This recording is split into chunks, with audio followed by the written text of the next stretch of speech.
이제 히브리서 강의 16번째 시간입니다.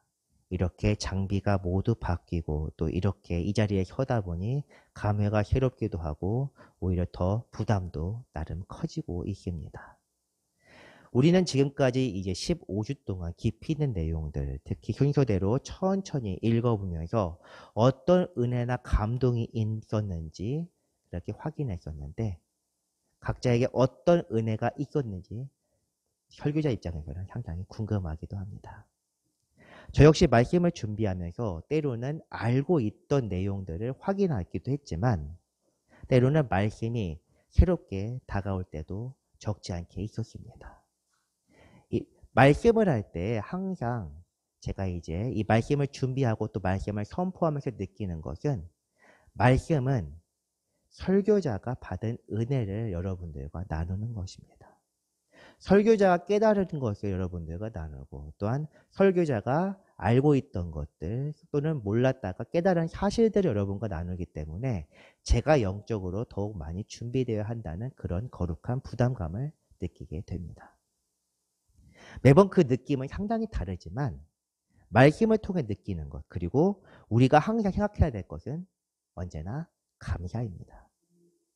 우리에게 깨달음을 주시는 하나님, 우리를 가르치시고 인도하시는 성령님, 그리고 무엇보다 이 모든 복음을 가능하게 하셨던 이 땅에 오신 예수님, 이 삼위일체 하나님에 대한 감사야말로 히브리서를 읽는 목적 그리고 성도이자 제자에 대한 우리로서의 의무입니다. 오늘 역시 하나님 안에서 새로운 말씀으로 나아가면서 익숙한 말씀을 확인하는 시간이 되든 혹은 새로운 말씀을 깨닫게 되든 감사가 일상생활을 살면서 넘치는 그런 시간이 되기를 바랍니다. 지난 시간 우리는 히브리서 9장 첫 부분을 읽었습니다. 제가 이제 양손을 자유롭게 쓰다 보니 굉장히 어색하긴 합니다. 양해해 주시기 바랍니다. 이 말씀은 첫 언약인 율법, 그 중에서도 가장 원초적이었던 광야 시대를 보낼 때 봉사하던 성막에 있던 성소와 지성소에 관한 말씀이었습니다.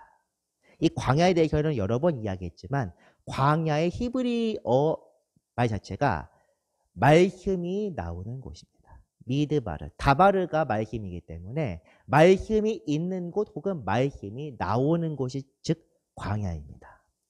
광야 생활을 보내면서 히브리 사람들은 하나님의 계명인 율법을 받았고 그 말씀대로만 살고 그 말씀에 따라서 때로는 만나가 떨어지기도 하고 때로는 물이 솟아나오기도 하는 그런 삶을 살았습니다. 그 중에서도 이 성막과 성소 지성소는 하나님이 직접 모세에게 그 식양을 보이셔서 그것을 모조해서 만든 것입니다. 그것을 모방해서 만든 것인데 그 제사장이 섬기던 곳 이것이 바로 성소입니다. 지성소는 대제사장이 1년 한 차례 대속죄 7월 10일 들어가서 하나님의 뜻에 따라 예식을 행하던 곳이 바로 지성소입니다.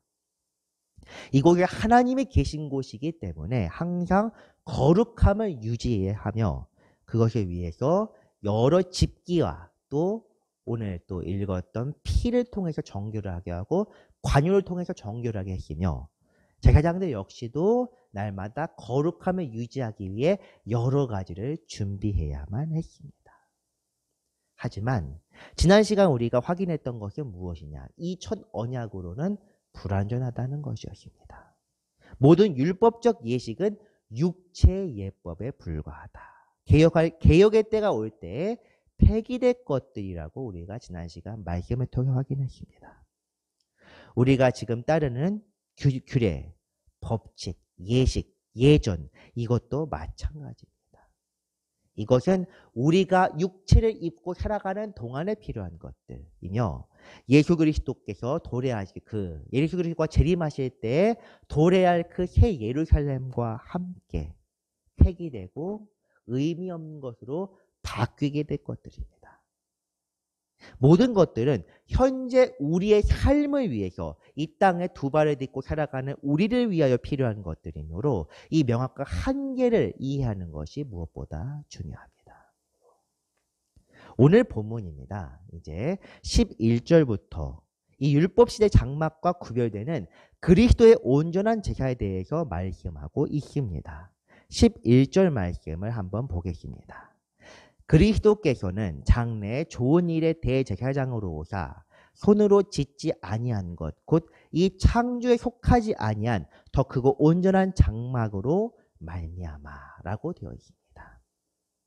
11절 본문에서 장래라는 표현이 나와 있는데 이 장래는 장차 오게 될 이라고 우리가 흔히 알려져 있지만 이 의미가 아닙니다.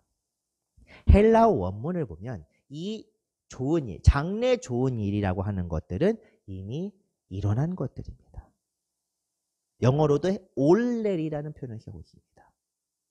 이미 일어났던 좋은 일을 성취하시고 주관하는 대제사장으로 오셨다는 그런 의미입니다.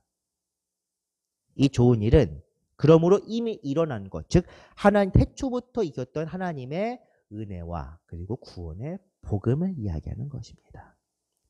하나님께서는 이미 태초에 세상을 창조하시면서 영원을 사시는 분이시기 때문에 인간과 피조물들의 구원을 미리 준비하고 예비하고 계셨습니다.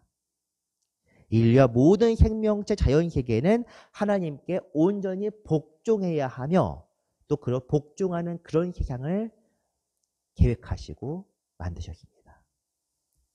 인간의 타락으로 인해 하나님의 계획은 실패하는 것처럼 보였습니다. 인간뿐 아니라 피조세계가 타락하여 땅은 엉겅퀴를 내게 되었고 이제 동물들 역시도 서로 반목하며 싸우고 증오하는 그런 세상이 나타나면서 하나님의 창조 질서는 완전히 무너진 것처럼 보였습니다.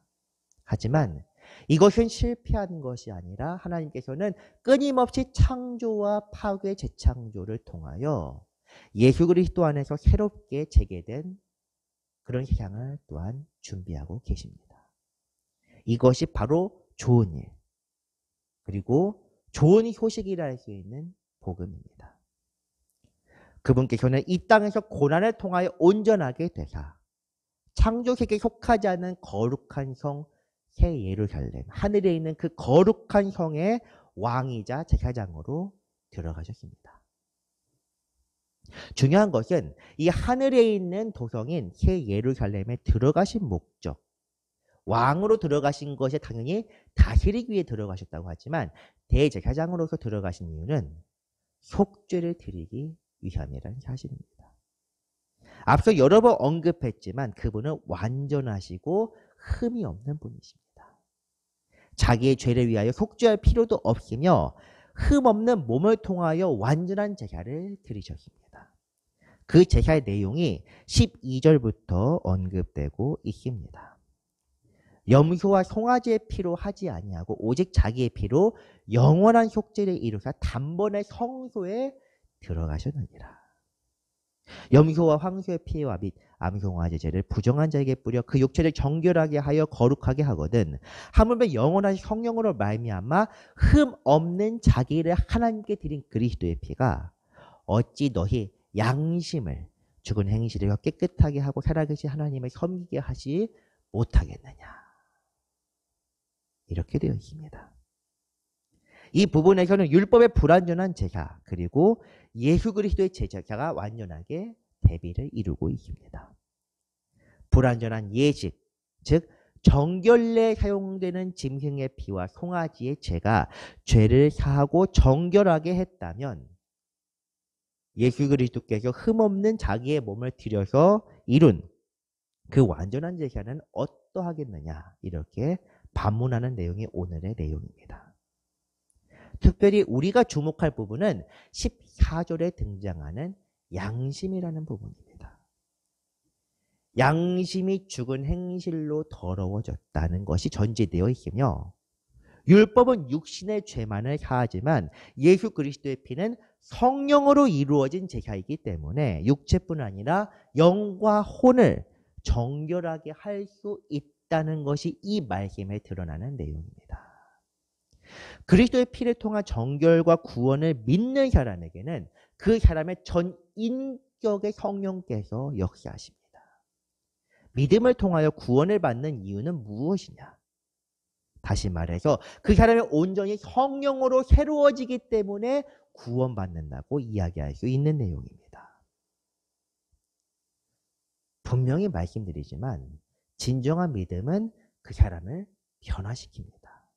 이전의 행실, 죽은 행실을 회개하고 그 행실로부터 벗어나서 성령 안에서 새로워진 삶을 살아가는 것이 믿는 사람입니다. 우리가 흔히 사랑을 하게 된다고 했을 때 그 사람의 사랑하는 사람의 말은 더 아름답게 들린다고 합니다. 그 사람의 말을 믿어줄 가치가 있는 것으로 여깁니다. 그 사람의 하는 행동도 사랑스러워지고 더 아름답게 보인다고 그렇게들 이야기를 합니다. 저는 까마득한 기억이라. 그리스도도 마찬가지입니다. 우리가 주님을 사랑한다고 하면은 주님의 말씀이 더 아름답고 더 고결하게 느껴져야 정상입니다. 주님을 사랑한다. 예수 그리스도가 내 주님이다. 이렇게 이야기를 하는데 실상은 반항하는 종의 형태를 띠고 있습니다. 그분의 말을 따르지 아니하고 그분의 제자로 살기는커녕 그분의 원수로서 살아갑니다. 그렇게 살면서 주님을 사랑한다고 매주 주님을 예배드린다. 또 주님을 찬송한다 한다고 해서 그것은 믿는 사람도 아니고 주님을 사랑하는 사람도 아닙니다. 요한 1서에서도 이야기하지만 보는 바 사람들을 사랑하지 아니하면 하나님을 사랑한다고 말할 수 없다. 이렇게 말하고 있습니다. 이러할진데 그리스도를 믿는다는 것에 대한 무게감을 한번 생각해 봤으면 좋겠습니다. 그리스도에 대한 믿음, 주님을 믿는다, 주님을 사랑한다 이 말이 얼마나 무거운 말인지를 한번 생각해 봤으면 좋겠습니다. 사랑하는 성도 여러분, 위선자가 되지 맙시다. 우리가 주님을 사랑한다 하면 정말 주님을 사랑하는 모습을 띄어야 합니다. 주님을 믿는다고 하면 믿는 자들의 행실을 보여야 합니다. 그분의 말씀대로, 그분의 명령대로, 그분이 무슨 명령을 하셨냐? 너희는 서로 사랑하라. 서로 사랑하며 사랑하는 사람임을 분명히 알고 우리의 삶으로 증명해야 합니다. 이것이 바로 구원의 확신이고 이것이 바로 믿는 자들의 행실입니다. 이제 이어지는 말씀입니다. 오늘의 제목에는 핵심 구절 15절 말씀입니다. 이로 말미암아 그는 새 언약의 중보자시니 이는 첫 언약 때 범한 죄에서 속량하려고 죽으사 부르심을 입은 자로 하여금 영원한 기업의 약속을 얻게 하려 하심이라. 새 언약의 중보자라는 표현. 여기서 중보자는 하나님과 인간을 연결해주는 매개자라는 뜻입니다. 율법이 인간을 온전히 깨끗하게 할 수 없으므로 그리스도께서 오셔서 우리의 죄에서 우리를 온전히 속량해 주셨습니다. 그러므로 우리는 그리스도 안에서 새 생명을 얻게 됩니다. 영원한 소망을 얻습니다. 율법이나 규례로는 이런 소망을 얻을 수는 없습니다. 예식과 의식을 통해서 획득할 수도 없는 그런 영생과 구원이 그리스도의 피를 통하여 가능하게 되었습니다. 율법을 어긴 사람은 법적으로 처벌을 받지만 그리스도의 율법을 따르는 사람들은 그저 그냥 살게 되지만 그리스도의 피를 믿는 사람들은 영원히 죽지 않는 영생을 얻게 됩니다. 이 믿음 안에 사는 사람들, 그리스도 안에 참된 복음의 길을 따라가는 사람들이 바로 부르심을 받은 사람들입니다. 예수께서 베풀어 주신 은혜가 그러하기 때문에 우리는 마땅히 그분을 따라야 합니다. 그것은 성도로서의 의무이자 마땅한 책임이기도 합니다. 죽을 수밖에 없는 우리를 건져주셨고 우리를 영원한 거룩한 나라, 그 나라로 끌어올려 영원히 살게 해주시는 분이 바로 예수 그리스도입니다. 그러니 그분을 따라 살며 온전히 사랑을 이루어야 하는 것이 바로 우리의 삶의 목적입니다. 성도들이 마땅히 행할 바가 바로 여기에 있습니다. 될 수 있으면, 할 수 있으면 최대한 이런 것이 아닙니다. 우리는 가능한 한 성경에 나왔던 그것만큼만 그대로 믿으면 안 됩니다. 우리가 하는 것은 될 수 있으면 선하게 살도록 노력하자가 아니라 마땅히 그렇게 살아야 합니다. 너희는 서로 사랑하라. 명령입니다. 어떻게 하고 무엇을 했을 때 구질구질한 조건이 붙는 것이 아니라 그냥 명령입니다. 이 명령을 따르는 것이 구원의 확신이며 믿음의 징표입니다. 이제 16절부터는 희생에 대한 주제로 넘어갑니다. 16절과 17절은 제사의 효력 그리고 언약에 대해 말씀하기 위해서 잠시 유언이라는 단어가 등장합니다. 유언은 유언한 자가 죽어야 되나니, 유언은 그 사람이 죽은 후에야 유효한 즉 유언한 자가 살아있는 동안에는 효력이 없느니라. 이 16절과 17절 내용은 본문의 주제와 무슨 관계가 있는가 그런 생각이 들 법한 이야기입니다. 유언과 언약, 유언과 제사는 무슨 관계고 유언과 성소는 무슨 관계인가? 유언을 성소에서 하나 이런 생각도 들 수도 있습니다만 사실 대단한 내용은 아닙니다. 헬라 원문을 보면은 18절 이하에 나오게 되는 언약이란 표현 그리고 이 유언이 같은 단어입니다. 동음이의어라는 말입니다. 우리가 잘 알지 않습니까? 우리말에서도 눈, 말 이런 것들 그리고 숫자를 세다 또 힘이 세다 물론 조금 다르게 잘 읽긴 했습니다만 보통은 다른 의미로 우리가 이해할 수 있습니다. 같은 말이지만 같이 쓰지만 다른 단어입니다. 한자어들 중에서도 그런 동음이어가 굉장히 많이 있습니다. 이 16절과 17절에 큰 의미를 부여하지 않아도 괜찮습니다. 일종의 언어 유희에 관련된 내용입니다. 하지만 유언이란 단어를 굳이 언급한 이유는 있습니다. 유언이나 언약이나 모두 특정한 조건에서 효력이 발휘되기 때문입니다. 유언한 사람이 죽어야 유언의 내용이 성립하는 것처럼 언약 역시도 희생 없이는 이루어지지 않습니다.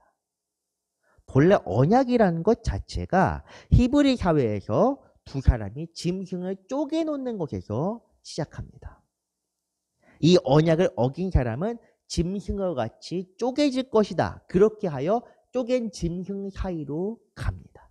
이게 바로 히브리어에서 브리트 카라트, 브리트는 찢다는 의미입니다. 언약을 찢다고 표현을 하는데 이 찢는다는 것 자체가 맺는다는 의미입니다. 이것이 바로 언약의 엄중함을 나타내는 표현이기도 합니다. 하나님께서도 인간과 언약을 세우실 때 엄숙하고 진정성 있는 언약을 세우셨습니다. 하나님 앞에서는 인간보다 우월하시고 훨씬 높으신 분이기 때문에 사실 언약이라고 할 것을 안 만들으셔도 상관은 없었습니다. 일방적으로 통보하고 따르지 않으면 죽는다. 이렇게 해도 간단하겠지만은 그분은 굳이 모세를 통하여 광야로 백성을 불러내셨습니다. 특별한 계약을 체결하셨는데 히브리 민족, 하나님 입장에서의 언약은 히브리 민족을 당신의 백성으로 부르시겠다. 그리고 지켜 보호하시겠다는 언약. 그리고 히브리 민족 입장에서는 그 하나님의 명령과 규례에 따르며 하나님을 주님으로 모시겠다. 이것이 바로 첫 번째 언약의 내용입니다. 이게 18절부터 나와 있습니다. 이러므로 첫 언약도 피 없이 세운 것이 아니니 모세가 율법대로 모든 계명을 온 백성에게 말한 후에 송아지와 염소의 피 및 물과 붉은 양털과 우수초를 취하여 그 두루마리와 온 백성에게 뿌리며 이르되 이는 하나님이 너희에게 명하신 언약의 피라 하고 또한 이와 같이 피를 장막과 섬기는 일에 쓰는 모든 그릇에 뿌렸느니라. 실제로 이 규례에 따라 레위기 8장에서 10장까지에 걸쳐서 제사의 내용이 나와 있습니다. 아론과 네 아들이 제사를 드렸습니다. 이때 드린 제사는 제사장 위임식 그리고 속죄제입니다. 그때 아론과 아들들이 피를 백성과 제단과 모든 것에 뿌려서 정결하고 거룩하게 하였습니다. 오늘 본문에 나와 있는 그대로입니다. 백성뿐 아니라 제단과 성막의 모든 물건이 피를 통하여 거룩하게 되었습니다. 이것이 바로 속죄와 정결의 예식이며 그때부터 성전시대에 이르기까지 초대교회 때와 지금 이 순간까지도 속죄 예식은 히브리 사회에서 계속되고 있었습니다. 제사는 그런 점에서 언약을 이어나가고 언약을 계속 새롭게 언약에 따른 희생의 목적으로 드려왔습니다. 하나님께서는 희생의 피를 통하여 우리를 백성으로 삼으시고 거룩한 곳으로 인도하셨습니다. 20절에는 특별히 언약의 피라는 말이 사용됩니다. 이 언약의 피는 첫 번째 언약 때에 인간의 죄를 사하고 정결하게 하여 하나님께로 나아가게 하고자 하는 목적으로 사용된 것입니다. 피를 통하여 하나님과 인간 사이에 세운 언약을 이어나가고 하나님과 인간을 서로 연결하는 그런 목적.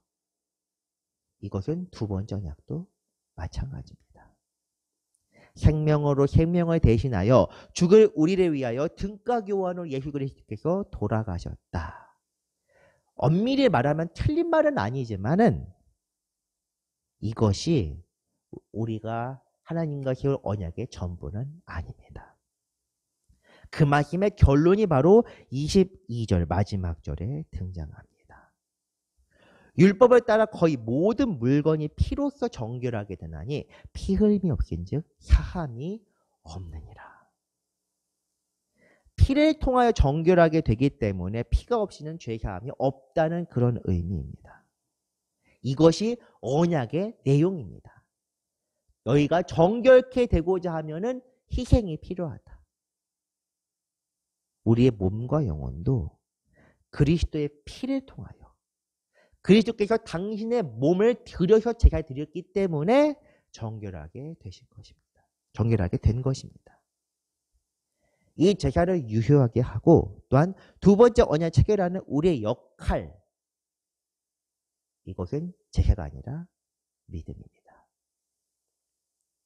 우리에게 믿음은 언약을 이루는 우리의 의무와 같습니다. 믿지 않는 자들은 그렇기 때문에 구원의 길로 나아가지 못합니다. 믿지 않는 자, 불순종한 자들의 죄로 인하여 죽게 되는 것은 언약을 따르지 않았기 때문에 그리스도의 피를, 그리스도의 몸을 쪼개서 세울 새로운 언약을 우리가 지나갔는데 그 언약을 따르지 않았기 때문에 찢겨지게 되는 것입니다. 사랑하는 성도 여러분, 피를 통한 희생, 특별히 예수 그리스도의 희생은 우리와의 새로운 언약을 세우기 위하여 하나님께서 먼저 손을 내미신 것입니다. 그렇기 때문에 구원도 언약도 이 모든 것들이 하나님의 은혜의 영역입니다. 그런데도 여전히 인간들은 그때와 다를 바 없이 의식이나 예전에 집중하고 정작 순종과 헌신은 뒤적인 경우가 굉장히 많이 있습니다. 얼마나 배은망덕한 행위입니까? 하나님께서 직접 당신의 몸을 찢으셔서 언약을 세우셨는데 그 언약을 어기고 있다는 것. 끔찍한 배반이 아닐 수 없습니다. 하나님께서 분명히 말씀하시는 내용, 유명한 말씀이 하나 더 있습니다. 사무엘이 이르되 여호와께서 번제와 다른 제사를 그의 목소리를 청종하는 것을 좋아하심 같이 좋아하시겠나이까. 순종이 제사보다 낫고 듣는 것이 순양의 기름보다 나으니 이는 거역하는 것은 점치는 죄와 같고 완고한 것은 사신 우상에게 절하는 죄와 같음이라. 왕이 여호와의 말씀을 버렸으므로 여호와께서도 왕을 버려 왕이 되지 못하게 하셨나이다. 이 말씀은 굉장히 유명한 말씀입니다. 특히 22절은 외우는 사람들이 굉장히 많이 있습니다. 하지만 이 말씀의 배경이나 표현에 주목하기 전에 이 말씀의 의미를 한번 깊이 생각해 봅시다. 점치는 것. 예전 성경에는 사수를 행하는 것이라고 나와 있었습니다. 우상에게 절하는 것. 이것은 율법에 따르면 마땅히 죽을 죄입니다. 하나님 외에 다른 신을 섬겼기 때문에 마땅히 죽을 죄입니다. 불순종과 하나님의 말씀을 거역하는 것, 하나님을 주인으로 모시는 것을 거부하는 반역죄입니다. 이제 그러므로 우리는 분명하게 기억해야 합니다. 우리에게 중요한 것은 무엇이냐? 순종입니다. 하나님 앞에 낮아져서 주님을 주님으로 모시는 것. 예수 그리스도를 우리의 삶의 주인으로 모시는 것. 그것입니다. 예배든 신앙생활이든 헌신이든 우리가 보여지는 겉으로 보이는 행위를 먼저 할 것이 아니라 그것을 마음으로 우러나도록 겸손한 마음과 믿음과 순종으로 받들 때에 이런 행위들이 자연스럽게 흘러나오게 됩니다. 그런 마음으로 하나님을 믿고 섬겨야 합니다. 말씀을 정리합니다. 첫 번째 언약은 피를 통하여 희생을 통하여 정결하게 되는 것과 관계되어 있었습니다. 두 번째 언약 역시도 거룩하신 그리스도의 피를 통하여 이루어졌으며 우리는 그것을 온전하게 믿음으로 그 언약의 효력을 이룰 수 있습니다. 진정한 믿음은 순종을 통한 삶에 변하며 겸손하게 하나님의 말씀을 듣고 그분을 주인으로 모시는 것입니다. 주 안에서 오늘도 죄의 권세를 이겨나가는 모두가 되시기를 주님의 이름으로 축원합니다. 기도하겠습니다.